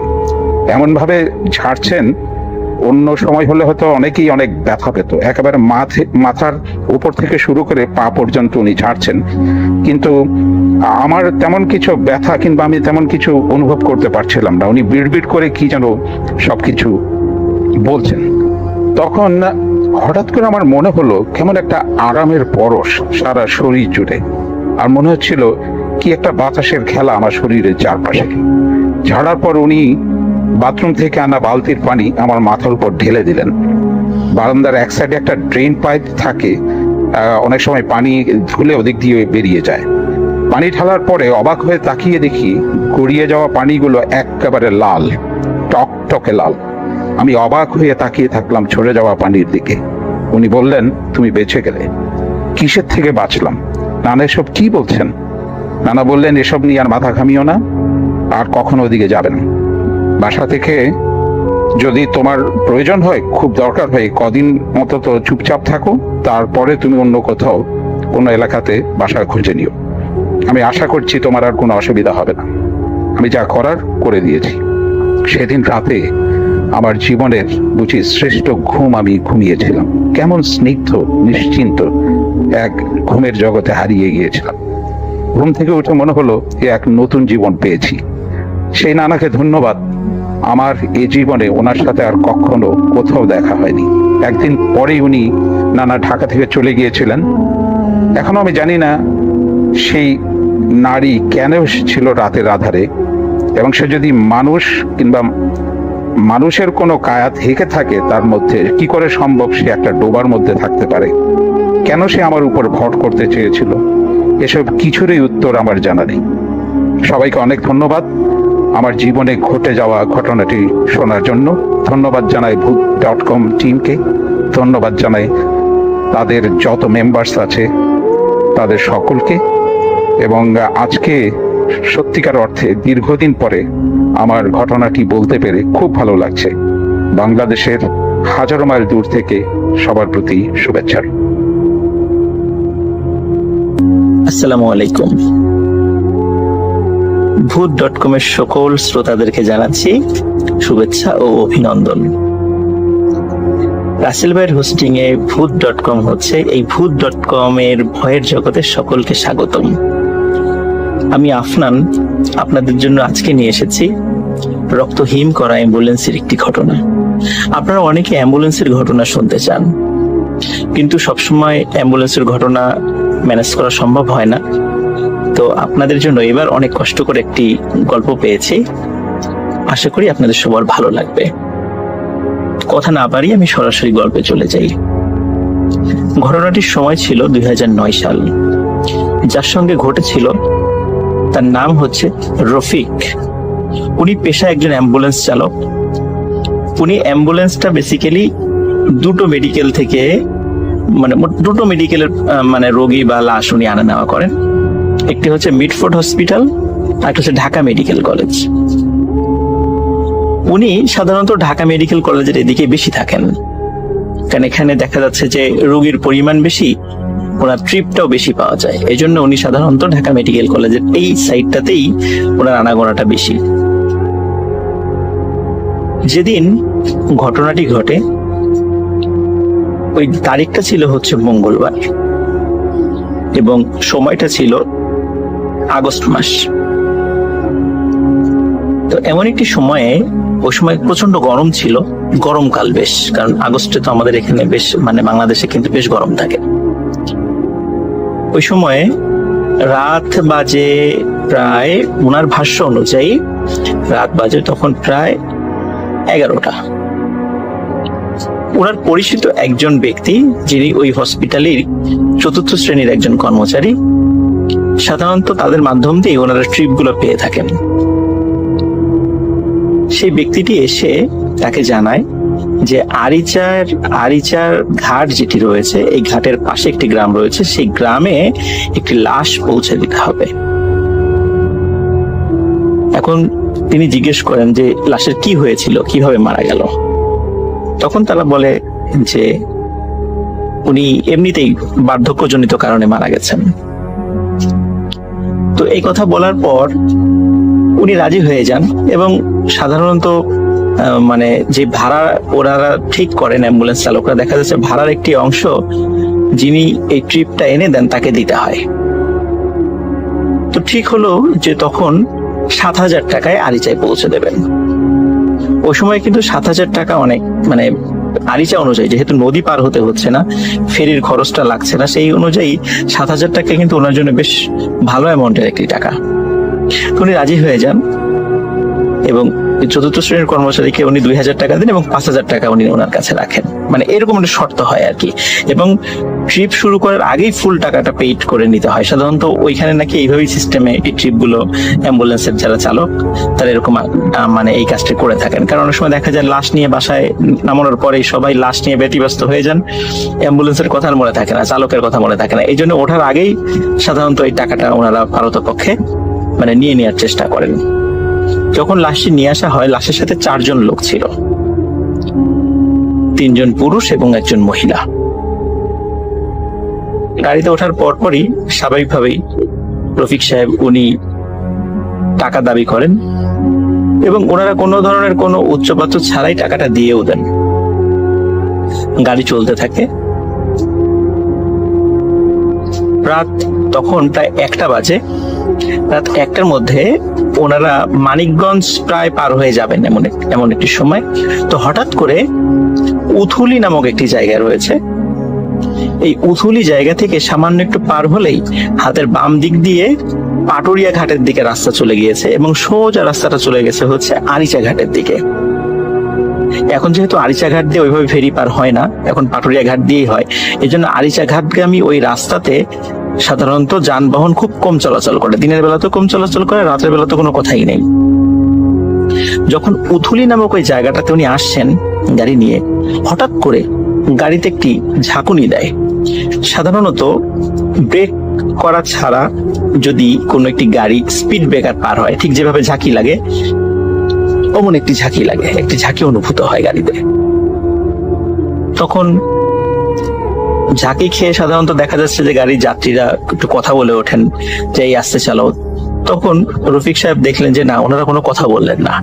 এবং রফিক সাহেব একটা বিষয়টা খেয়াল করলেন যে যখন উনি তো এর আগেও এখানে আসছেন, ঠিক যে জায়গাটাতে গাড়িতে ঝাঁকি লেগেছে এখানে কোনো স্পিড ব্রেকার ছিল না, কোনো উঁচু জায়গা ছিল না, তাহলে হঠাৎ করে ঝাঁকি লাগলো কেন? উনি চিন্তা করেন হয়তো বা চাকার নিচে কোনো ইট বা শক্ত কিছু পড়েছিল, এই জন্য ঝাঁকি লেগেছে, উনি খেয়াল করতে পারেননি। উনি আর 7-5 ভাবেননি, উনি সোজা চলে যাচ্ছেন। তো উনি যখন আরিচার রাস্তা দিয়ে ঢোকেন, এই জায়গাটা কিন্তু খুবই নীরব। যারা ওই রাস্তায় কখনো চলাচল করেছেন, এমনকি দিনের বেলা তো তারা কিন্তু আপনারা জানেন যে রাস্তার 2 ধারে এখনো পর্যন্ত তেমন কোনো মানব বসতিই নাই, দীর্ঘ পথ কোনো মানব বসতি নেই। একদম ঘাটের কাছাকাছি গিয়ে গ্রাম রয়েছে, কিন্তু তার আগ পর্যন্ত রাস্তার 2 ধারে ওইভাবে কোনো আপনারা বসতি দেখতে পাবেন না। এখনো তো সামান্য কিছু হয়েছে, আগে তো সেটাও ছিল না। উনি যখন যাচ্ছেন প্রায় 1 কিলোমিটার পার হওয়ার পর হঠাৎ করে একজন পুরুষ যাত্রী, যিনি ওই লাশের সাথে ছিলেন, তার আত্মীয়, উনি বললেন যে এই ড্রাইভার গাড়ি থামাও। তখন রফিক সাহেব গাড়িটা থামিয়ে দেন। উনি ভাবেন এখানে হয়তোবা তাদের বাড়ি, এখানে হয়তোবা নামবে তারা। ওই ব্যক্তি রফিক সাহেবকে বলেন আমরা লাশ নিয়ে এখানেই নামবো। রফিক সাহেব স্বাভাবিকভাবে গাড়ি থেকে নামেন, পিছনের যে ব্যাক ডালাটা আছে সেটা খুলে দেন এবং স্ট্রেচারে করে লাশটা নামান। নামানোর পরে রফিক সাহেব অবাক হয়ে দেখেন যে আশেপাশে কোনো ঘর বাড়ি নাই। তখন জিজ্ঞেস করলেন যে আপনাদের বাড়ি কোথায়? এখানে তো আশেপাশে ঘর বাড়ি দেখছি না, আপনার লাশ নিয়ে যাবেন কিভাবে? আপনাদের কোনো আত্মীয় স্বজন তো এখানে দেখছি না। তখন ওনাদের মধ্যে একজন বলেন যে সে চিন্তা তোমাকে করতে হবে না, সেটা আমরা দেখব, তুমি চলে যাও। যেহেতু উনি আগে থেকেই টাকা পেয়ে গিয়েছিলেন, সুতরাং তার কোনো উচ্চবাচ্য ছিল না, এই জন্য উনি ওইখানে গাড়ি ঘুরিয়ে আবার ঢাকার উদ্দেশ্যে রওনা করেন। উনি যখন রওনা করছিলেন, রওনা করতে করতে ঠিক উথুলি যে স্ট্যান্ডটা, বাস স্ট্যান্ড যেটা আছে, সেখানে আসার পরে দেখলেন যে 4 জন লোক হাত ইশারা করে তাকে থামতে বলছে। উনি অবাক হয়ে দেখলেন যে এই 4 জন লোক তো সেই 4 জন লোক যাদেরকে উনি এই মাত্রই নামিয়ে দিয়ে এসেছেন, এবং তাদের সাথে একটি লাশও রয়েছে। উনি খুব অবাক হন। উনি গাড়ি থামান, উনি জিজ্ঞেস করেন, কি ব্যাপার আপনারা এখানে? আপনাদেরকে না একটু আগেই নামিয়ে দিয়ে আসলাম। তখন ওনারা বলেন, কি বলছেন আপনি? আপনি তো উথুলিতে আমাদেরকে নামিয়ে দিলেন, জোর করে আমাদেরকে নামিয়ে দিয়ে আপনি সোজা চলে গেলেন, এখন আবার ঘুরে আসছেন। আমরা এখন এই লাশটা কিভাবে নিয়ে যাব? রফিক সাহেব যতটুকু না অবাক হন, তার থেকে বেশি বিরক্ত হন যে আমি মাত্র নামিয়ে দিয়ে আসলাম তাদেরকে, অথচ ঘুরে আসার পরে তারা এখানে কিভাবে আসলো, আর এখন এসে বলছে আমি নাকি উথুলি বাস স্ট্যান্ডে তাদেরকে নামিয়ে দিয়েছি। যাই হোক, যেহেতু এটা একটা অবাক করার মতো বিষয় ছিল, অনেক কিছুতেই মিলাতে পারছিলেন না যে একটু আগেই তো উনি নামিয়ে দিয়ে আসছেন, হঠাৎ করে এই ধরনের ঘটনা কেন ঘটলো। তো উনি 7-5 না ভেবে বলেন যে আচ্ছা ঠিক আছে, ওঠেন, গাড়িতে ওঠেন, আমি আবার আপনাদেরকে নামিয়ে দিয়ে আসছি। তখন উনি আবার ওই লাশ সহ ওই যাত্রীদেরকে গাড়িতে তোলেন, তুলে আবার গাড়ি চলা শুরু করে। চলতে চলতে চলতে চলতে হঠাৎ একটি জায়গায় উনি চলে আসেন, সেই জায়গাটি যেই জায়গাটিতে একটু আগেই 4 জন ব্যক্তি সমেত লাশ নামিয়ে দিয়েছিলেন, এবং উনি দেখছেন যে এই 4 জন ব্যক্তি হাত ইশারা করে তাকে থামতে বলছে। উনি এবার ভয় পেয়ে যান যে কি ব্যাপার, তাহলে আমার গাড়িতে কে বসা? পিছন দিকে তাকিয়ে দেখেন গাড়িতে কেউ নেই। উনি প্রচন্ড ভয় পান, তারপরও গাড়ি থামান, যেহেতু এই জায়গাটাতেই উনি নামিয়ে দিয়ে গেছিলেন তাদেরকে। উনি জিজ্ঞেস করেন, কি ব্যাপার, কি হয়েছে? তখন ওদের মধ্যে থেকে একজন বলেন যে আপনি আমাদেরকে এখানে নামিয়ে দিয়ে চলে গেলেন কেন? আমরা কি এখানে নামবো? এখানে নিয়ে আমরা লাশ নিয়ে কোথায় যাব? আমরা তো আরিচার পাশে যে গ্রামটি রয়েছে সেখানে যাব। রফিক সাহেব এবারও অবাক হন এবং বিরক্ত হন। তখন উনি বলেন যে আপনারাই বললেন যে এখানে নামিয়ে দিতে, আমি নামিয়ে দিলাম, আবার আমি ঘুরে চলে গেলাম, আবার আপনাদেরকে আরিচা থেকে এখানে নিয়ে আসলাম, এটা কি হচ্ছে? তখন তারা বলে, কি ব্যাপার, আপনি আরিচায় আমাদেরকে পাবেন কোথায়? আমরা তো এখানে দাঁড়িয়ে আছি, আপনি তো আমাদেরকে জোর করে এখানে নামিয়ে দিয়ে গেলেন। তখন উনি বলেন, আমি আপনাদেরকে জোর করে কিভাবে নামাবো? লাশ সহকে কেউ জোর করে কাউকে নামায়? এভাবে ওনাদের সাথে তর্কাতর্কি হয়। যাই হোক, এক পর্যায়ে রফিক সাহেব বলেন, আচ্ছা ঠিক আছে, ওঠেন, আপনারা কোথায় যাবেন আমি নামিয়ে দিচ্ছি। কিন্তু ওনার মনের মধ্যে কিছুতেই যে খচখচানি হচ্ছিল সেটা যাচ্ছিল না, যে এখানে আমি প্রথমে নামালাম, আবার চলে যাওয়ার পর উথুলি বাস স্ট্যান্ডে তাদের সাথে দেখা, তারা বললো তারা নাকি উথুলি বাস স্ট্যান্ডে তাদেরকে নাকি আমি নামিয়ে দিয়েছি, আবার তাদেরকে উঠিয়ে আনার পর এখানে আবার তাদেরকে দেখছি, অথচ গাড়ির মধ্যে থেকে তাদের কাউকে দেখছি না। তাহলে তারা কোথায় গেল বা কি হচ্ছে আমার সাথে? উনি মনে মনে খুব ভয় পাচ্ছিলেন, কিন্তু যেহেতু